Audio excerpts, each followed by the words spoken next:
बिस्मिल्लाहिर्रहमानिर्रहीम। मैं मोहम्मद ज़ुबैर और आप देख रहे हैं मेरा यूट्यूब चैनल और फेसबुक पेज। उम्मीद है तमाम दोस्त खैरियत से होंगे।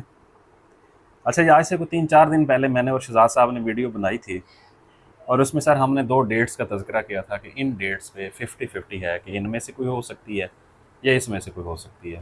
बिल्कुल ऐसे ही हमने 12 और 19 का 19 रहा था। तो 11 और 12 तारीख को अब पब्लिक सर्विस कमीशन SDEO पीरा का सिर्फ एक पेपर लेने के लिए जा रहा है। और ये बात मुझे आपने इनफॉर्मली अच्छा, अब ये जिस दिन हमने वीडियो बनाई थी ये मीटिंग उस दिन हुई थी, ठीक है। लेकिन क्योंकि अब हम वीडियो लगा बैठे थे तो इसलिए हम उसमें ये ऐड नहीं कर सके थे। अदरवाइज ये उसी दिन फैसला हो गया था कि एक पेपर होगा और मैंने आपको इन्फॉर्म भी कर दिया था। मेरे पास जो बच्चे पढ़ते हैं मैंने उन्हें भी बता दिया था, ठीक है, कि जी आप लोग जो है अब तैयारी करें, सिर्फ एक पेपर सिर्फ होने ला वाला है, सिर्फ ला का पेपर होने वाला है। लेकिन सर अब जो कंफ्यूजन क्रिएट हुई है अब सबसे पहले चलो कन्फ्यूजन पे आते हैं सर। सबसे पहले तो ये है कि पब्लिक सर्विस कमीशन ने सिर्फ ला का पेपर लेने का फैसला क्यों किया?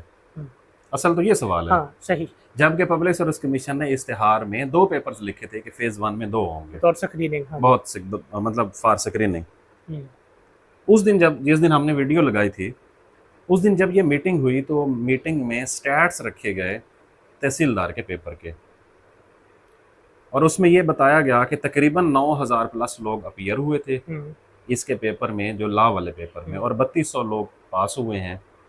तो 200% लोग पासिंग रेशो से ज़्यादा फेल हुए हैं।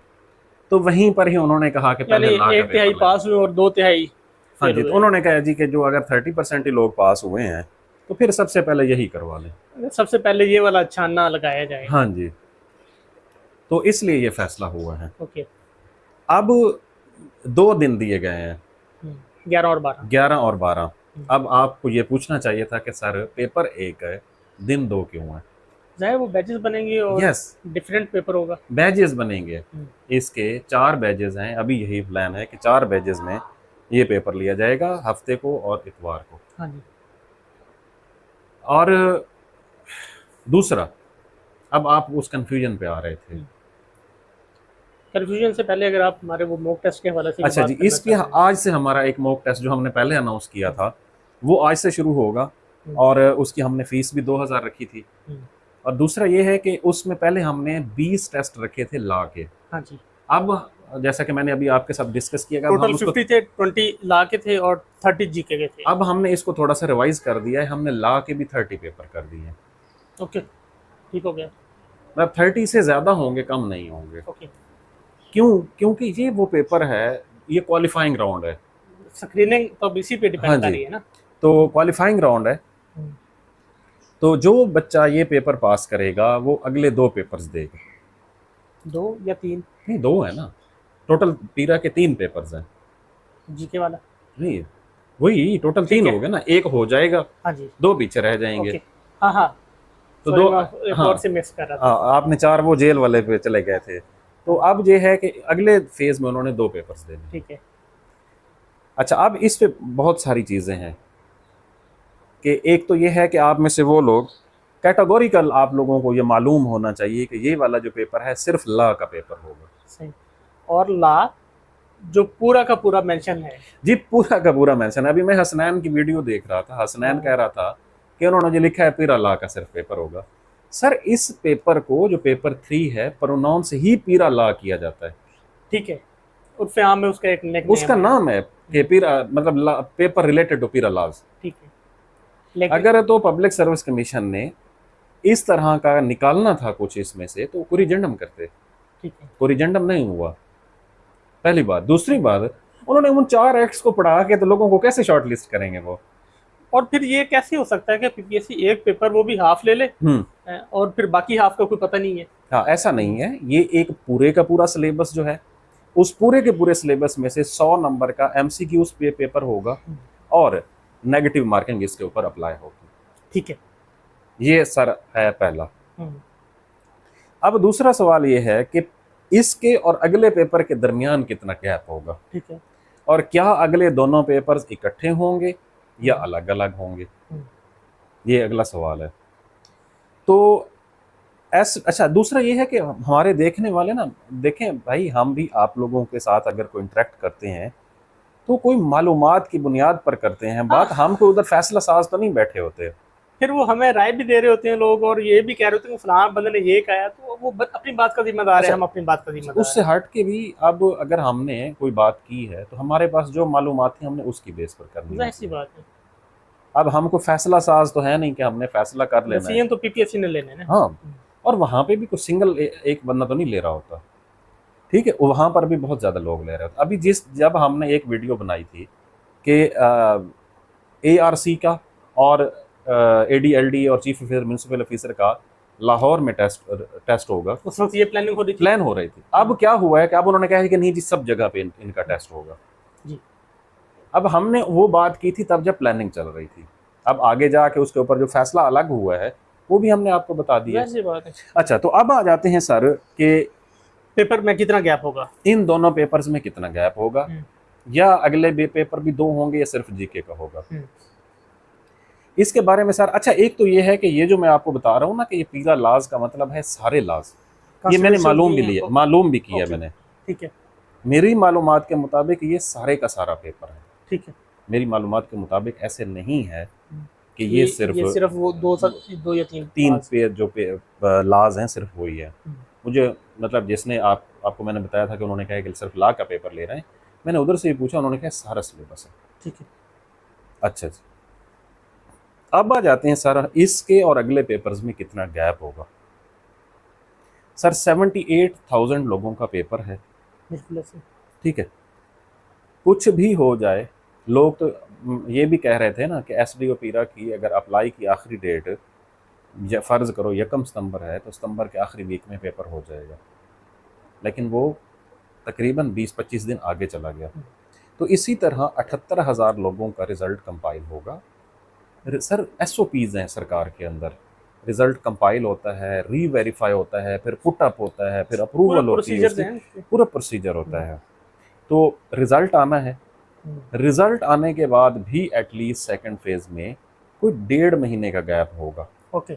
और सेकंड फेज़ में ये दोनों पेपर्स लिए जाएंगे। ओके। अभी तक की मालूमात मैं बता रहा हूँ, मीन जीके का भी पेपर लिया जाएगा, इंग्लिश ऐसे का भी लिया जाएगा, लेकिन इंग्लिश ऐसे का उन लोगों का पेपर चेक होगा जिनका जीके का भी पास होगा, लाइक ऐसे जैसे तहसीलदार का हुआ है। पेपर दोनों की शायद वो इकट्ठे हो जाए सुबह शाम में, लेकिन पहले वो जीके वाला पेपर चेक करेंगे, जो लोग रिजल्ट अनाउंस करेंगे। हाँ जी, जो लोग उसमें से पास होंगे उनका ला वाला पेपर चेक किया जाएगा। ला नहीं, ऐसे वाला, सॉरी ऐसे वाले जी, चेक उनका किया, लिए सब सारों से जाएंगे। क्लियर हो गया सर। तो अब आप में से वो लोग जिन्होंने अभी तक तैयारी नहीं शुरू की, उन्हें क्या करना चाहिए? हाँ, मैंने अच्छा, जो हमारा मॉक टेस्ट है अभी आपने भी देखा है वो टेंटेटिव शेड्यूल, उसमें एक अच्छी बात थी कि हमने उसके पेपर्स जो हैं वो एक्ट वाइज बनाए हुए हैं, चैप्टर वाइज बनाए हुए हैं।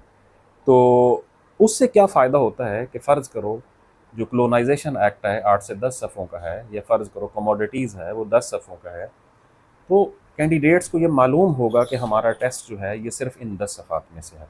बिल्कुल ऐसे वो उनको एक दिन में एक ही टास्क रखें, उसको प्रिपेयर करें, प्रिपेयर करके उसका टेस्ट अटेम्प्ट करें। सही, पहली बात। दूसरी बात, जर्नल नॉलेज के पेपर के लिए आपको एम्पल टाइम मिलेगा, और फिर आप फोकस एक ही चीज़ पे करेंगे, इसलिए अभी आप सारी बाकी तैयारी को छोड़ दें। मैं ये पहले कहता था कि इंग्लिश ऐसे को भी साथ लेकर चलें फेज़ 3 फेज़ 2 के लिए, लेकिन अब जब सर पे आ गई ना जो चीज़ सर मैंने तो करना है, पहले उसको लेके चलें।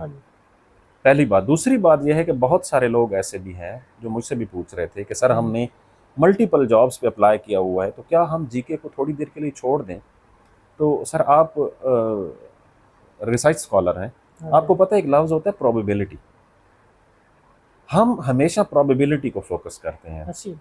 जहाँ पे 101 सीट्स हैं उसके अगेंस्ट लेबर अफसर की 12 सीट्स हैं, तो हमें क्या करना चाहिए? 101 को फोकस करना चाहिए। तो 100 आप में से वो लोग क्लियर कर लें अपनी डायरेक्शन कि आप लोगों ने 101 वाली सीट्स का जो पहला पेपर हो रहा है लॉ, उसके ऊपर फोकस करना है। कंप्लीट सिलेबस है इसका, अभी तक की मालूमात जो मैंने खुद ली है मैं उसकी बेस पर कह रहा हूँ।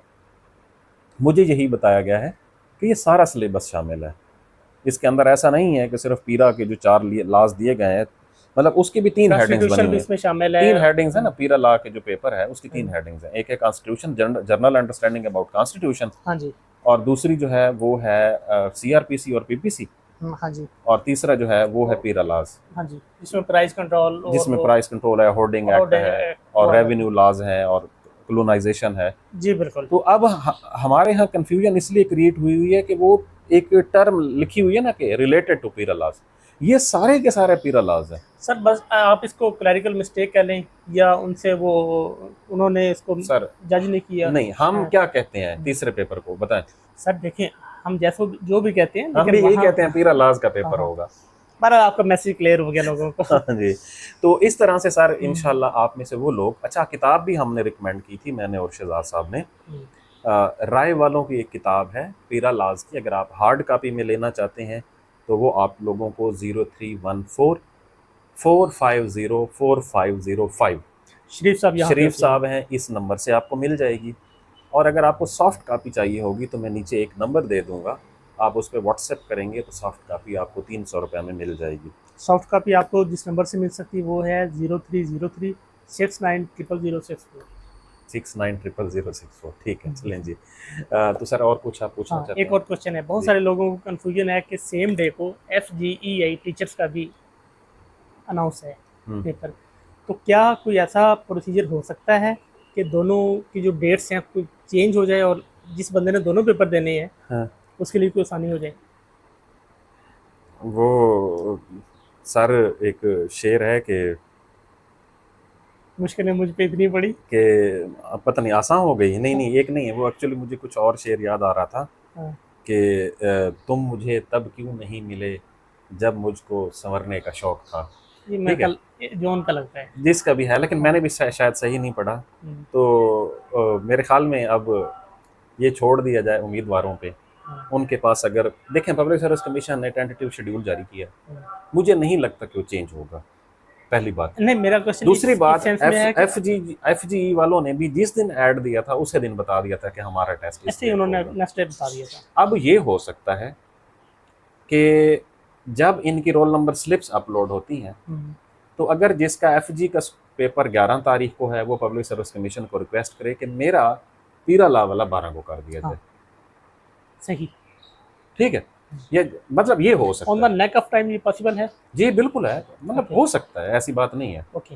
देखिए एक वैलिड जस्टिफिकेशन है ना। लेकिन दूसरी बात यह है कि पब्लिक सर्विस कमीशन हमेशा कहता होता है कि अगर क्लैश आ गया ना आपकी 2 सीट्स के दरमियान, it's up to the candidate कि उसने प्रेफर करना है कि उसने किस चीज़ का पेपर देना है। ठीक। तो पब्लिक सर्विस कमीशन ने अपने आप को हर तरफ से सेफ रखा हुआ है। सही। ठीक है, सरप्राइज तो दे रहा है public service commission, but safe side भी है, इंस्टीट्यूशन है एक। सही। और सर कुछ आप पूछना चाहते हैं? बस सर वो करो। चलें जी, आप लोगों को हम इस तरह की मालूमात हमेशा देते होते हैं और हमारी कोशिश होती है कि आप लोगों को सही मालूमात दी जाए। आप में से कुछ लोग डिसएग्री करते हैं, डिसएग्री करना आपका राइट है, लेकिन आप अगर वो डिसएग्रीमेंट अपना सोफिस्टिकेटेड तरीके से किया करें तो मेरे ख्याल में हमें भी वो अच्छा लगेगा। आप सीधा सीधा कमेंट्स में आते हैं, गालियां देना शुरू कर देते हैं, तो प्लीज़ इससे अवॉइड किया करें। ये मेरे ख्याल में ना आपको अच्छा लगता है तो ना हमें अच्छा लगता है। मेरे ख्याल में पर्सनल लाइफ में जितनी गालियां हमें आती होंगी उतनी उस बंदे को नहीं आती होंगी। चले चलें जी, बहुत शुक्रिया।